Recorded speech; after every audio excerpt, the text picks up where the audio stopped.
Paulo Freire was a Brazilian educator born in 1921 and lived to 1997.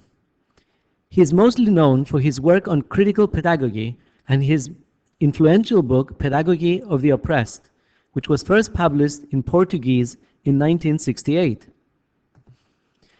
In order to understand the criticism placed on traditional pedagogy, the banking model of education, as posed by Freire in the context of Brazil in the 1950s and 60s, one must first understand the basic philosophy from which Freire's arguments rest.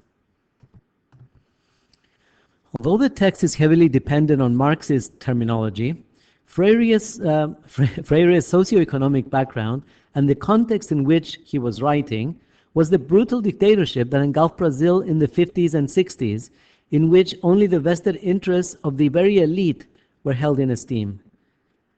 He argued that this underscores the notion of consciousness. Very simply, education is not and should not be seen as being neutral. Freire makes a key point here. Those in authority have the power to restrict the general population's access to education, and similarly choose what is to be taught and the way that it is taught.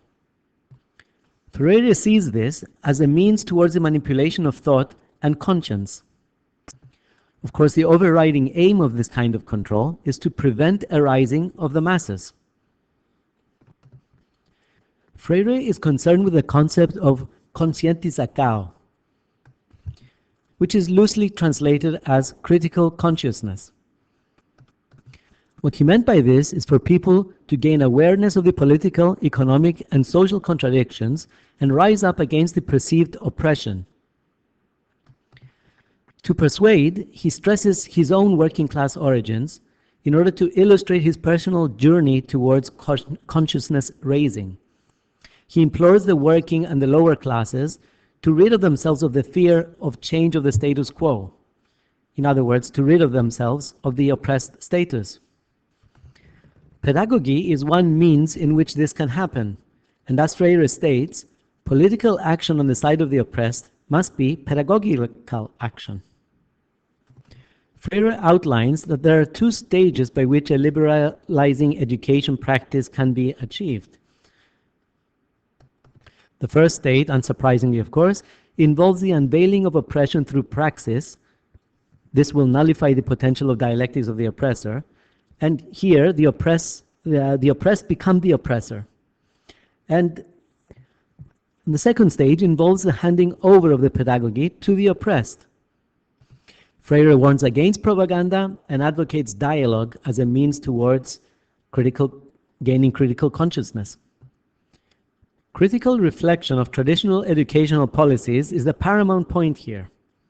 Freire's characterization of traditional education as primarily being narrative, teacher narrating, talking, students listening, and in this, education is suffering from what he calls narration sickness. This one-way process, according to Freire, of filling the vessel in terms of his banking model, simply takes knowledge as an object by an educator, who is a person perceived to possess this object, and using it to fill the students' minds. The students are people perceived not to possess this object of knowledge. This, according to Freire, makes the student unreactive, unmotivated, and very, very susceptible to the misguidance of the system. In this model, the teacher is the authority, and the students are very passive. They're just simply recipients of knowledge, interpretations, principles, and thoughts that the teacher wishes to instill in them. Students are therefore managed by the manipulation of this model. Their critical consciousness is dulled, their worldview is fragmented, and more do they completely accept that the oppressor is the benefactor for the oppressed position. To challenge the banking model, Freire advocates a more inventive approach. He urges students to question, provoke, invent, and reinvent. This move towards libertarian education sees student-teacher interaction in a different light. Teachers are meant to facilitate learning and learn from the perspectives that the students may also present. Freire suggests that the teacher should not tell their students what to think, but allow for meaningful dialogue in which all vantage points are expressed. The model for teachers and students in the 21st century is that all subjects have different interpretations or different ways to be approached. The expectation is that students should be exposed in terms of these different perceptions, engage in meaningful dialogue based on these perceptions, and then form their own opinion or their own methodology to a solution to the particular problem posed.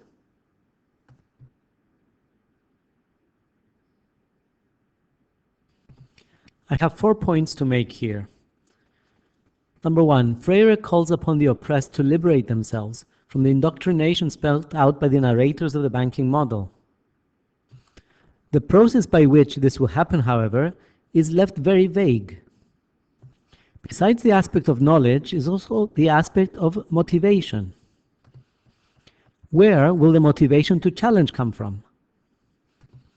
To challenge means to have all the knowledge that one could have, to give points to challenge the prevailing view. This would, of course, necessitate literacy skills and access to knowledge bases.